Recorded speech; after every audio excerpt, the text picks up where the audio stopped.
And good morning again. Yes, we are Face the Nation. And our lead guests this morning, not exactly strangers to the broadcast, but the first time we've ever had both of them here in the studio together. Republican Senator John McCain and Republican Senator Lindsey Graham, both in the studio. Senator Graham, I'm just going to start off. Next requester, we're including you.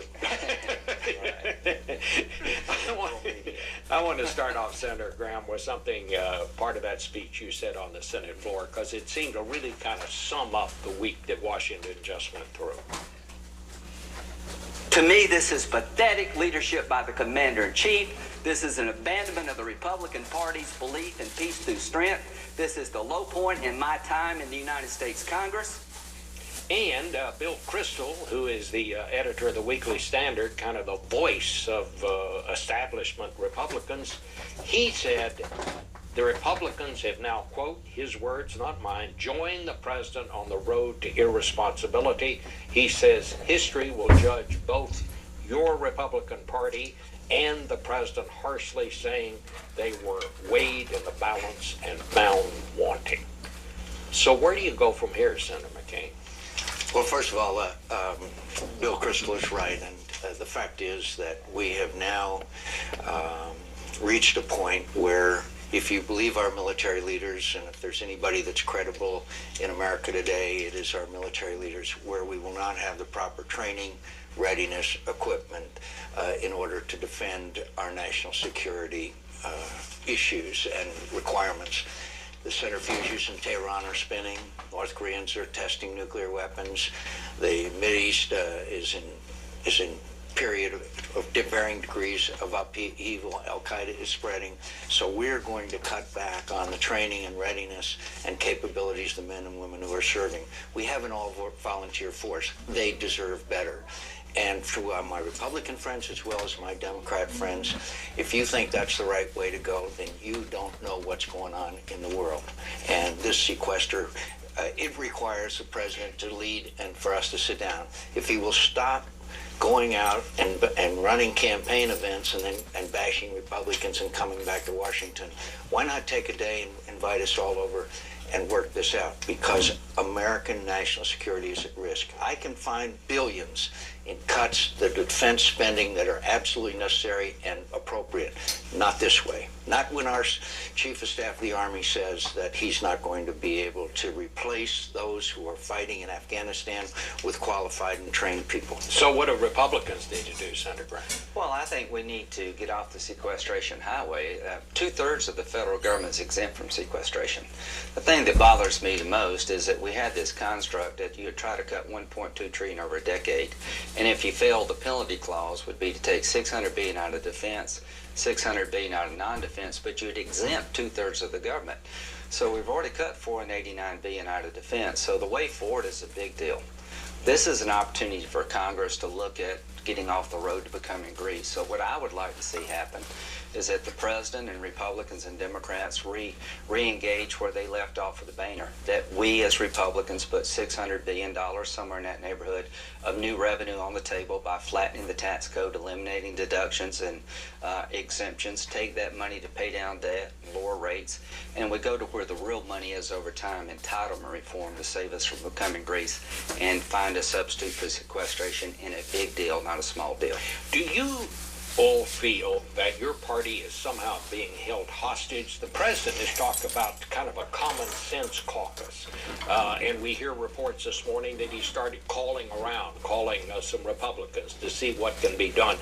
Are people on the extreme ends of your party holding the rest of you hostage here? I don't think, frankly, it's extreme into the party. I think a lot of it is just people who don't understand. We put up a proposal, and most Republicans voted for a, quote, flexibility for the President of the United States. I spend hundreds of hours with Carl Levin shaping a defense authorization bill. So now we're supposed to just give all of that over to the President of the United States? That's a violation of my constitutional responsibilities. So I say in respect that it isn't so much the extremes as much as it is a lack of appreciation of the world we live in. And this has been manifested at other times in other ways as well.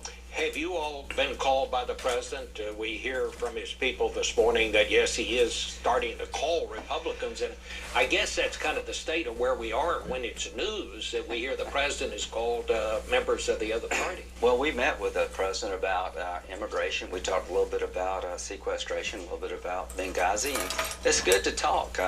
Why can't we solve the nation's problems? You can blame both groups because at the end of the day, it's going to take both of us to do what Ronald Reagan and Tip O'Neill did. What were Ronald Reagan and Tip O'Neill able to do? Save Social Security from bankruptcy by talking to each other, getting smart people together, taking their ideas and voting on them. That's exactly what, Mr. President, you played the role of Ronald Reagan, we'll be Tip O'Neill. You just change the roles around. We can do the big deal if we have some leadership. Why not just keep the cuts? Okay, you've got the cuts at sequestration order. Why not keep those cuts, but write some legislation that says you'll give the president the flexibility to decide where within each of his departments those cuts will come? What would be wrong with that, Senator McCain? First of all, as Lindsey just gave you the numbers of disproportionate cuts to defense. The defense is 19% of the discretionary spending, the non-Medicare, non-Social Security. It's taken 50% of the cuts. And then you put that on top of $487 billion that's already in train, $87 billion that was already cut by Secretary Gates, and you are talking about a, quote, hollow.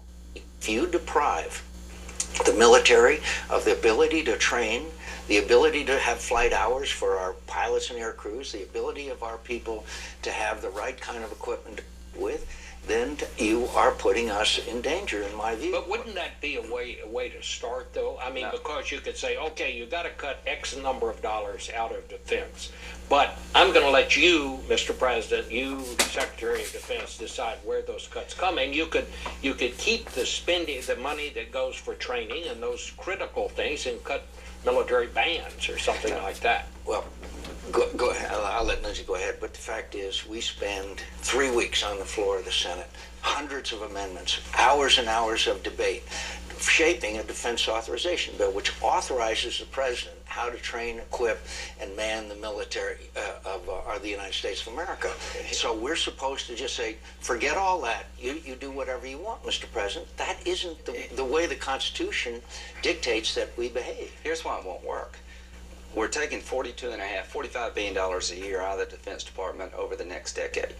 At the end of the decade, we're going to have the smallest Navy since 1915, 232 ships. No amount of flexibility will avoid that. We're going to have the smallest Air Force in history, the smallest Army since 1940. Our defense spending will be below 3% of GDP. We will have a hollow force. Personnel costs are exempted from sequestration. We're not taking military pay and sequestering it. So you take all the systems except military pay, and over a decade you destroy the Defense Department. There's no amount of flexibility in the world will fix this. Leon Panetta's right. We're shooting ourselves in the head as a nation, and this is the dumbest idea he's seen in his time in government. Go ahead, sir. And we'll be glad to sit down. Republicans, Democrats, we know that what this requires is, just as you pointed out, a way of avoiding what is, again, in the words of our Chairman of Joint Chiefs of Staff, a catastrophic effect on our nation's defense. And tell me a higher priority than national security, and look at the world today. But the question is how you fix it. I'm not going to do any more small deals. I'm not going to raise taxes to fix sequestration. We don't need to raise taxes to fund the government. We need to raise taxes to get our nation out of debt. We have $16.7 trillion in debt. We need to clean up our tax code to create jobs by flattening it out, not fixing sequestration with more money. We had a proposal to cut spending to pay for this year's reductions in defense spending. It was not allowed to have a vote on the floor of the Senate by both Democrat and Republican leaders. One of the things that I want to shift just a little bit, you said before you would be willing to vote for John Brennan to be head of the CIA. You wanted more information about all these emails, and there were hundreds of them, I guess, that went back and forth between members of the administration during that week after the attack on Benghazi. Emails concerning what the administration spokesman, who turned out to be Susan Rice, would say that following Sunday on the Sunday broadcast, including this one. Have you gotten any information? I understand the administration has released some emails. They have released some. One, her story is completely collapsed under scrutiny. And I mentioned this to the president. Here's what I want. I want the FBI interviews of the survivors 2 days after the attack. They were turned over to the Intelligence Committee and everything was blacked out. They're now taking another chance of providing the FBI interviews so you actually can read what they say. The emails around to changing the talking point, there's a big gap. I want to know who the survivors are so we can go interview them. The transmissions from Benghazi to Washington in real time on the night of the attack, what were people asking for? What were they saying? All of that information was given to the committee completely blacked out. And I told the president, this is to learn. I think Benghazi is Exhibit A in a failed foreign policy. Leading from behind is not working, and we're trying to find out what happened on that night so we won't have other Benghazis. And I'm not going to vote for Brennan until the CIA, who said they did change the talking points, lets us know who did it and why, and we have a picture of what happened in real time in Benghazi. You're not going to vote for him, but will you try to I will stop. I think John and I are hell-bent on making sure the American people understand this debacle called Benghazi. The FBI and the CIA never talked for weeks. We're going back to the pre-9/11 model. We don't know what the interviews of the survivors tell us. There was never a video that spawned a riot. That whole story has just been debunked, and we're going to get to the bottom of it. Senator? I've had questions, written questions from Mr. Brennan for nearly 3 weeks now. We've not received a single answer. I think that we deserve at least an answer to those questions, and I have some questions about torture. So you intend to join Senator Graham in blocking this from coming to a vote? I hate to threaten. We hate to say, wow, the story tomorrow will be McCain and Graham threatened to. Well, why don't we just get the answers to these questions? They're not tough questions, and they're legitimate questions. But until you get the answers, you're not going along with it. Well, we certainly think we deserve the answers, and I think, again, it's our responsibilities on advise and consent to get answers to questions about nominees to important positions. Bob, it's a time-honored tradition in the U.S. Senate that when an administration, any administration, puts somebody forward, the senator has concerns or questions or information that they would like, that there's a give and take.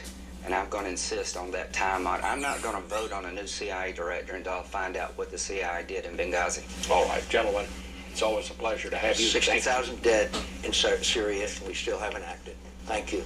Thank you very much. Well,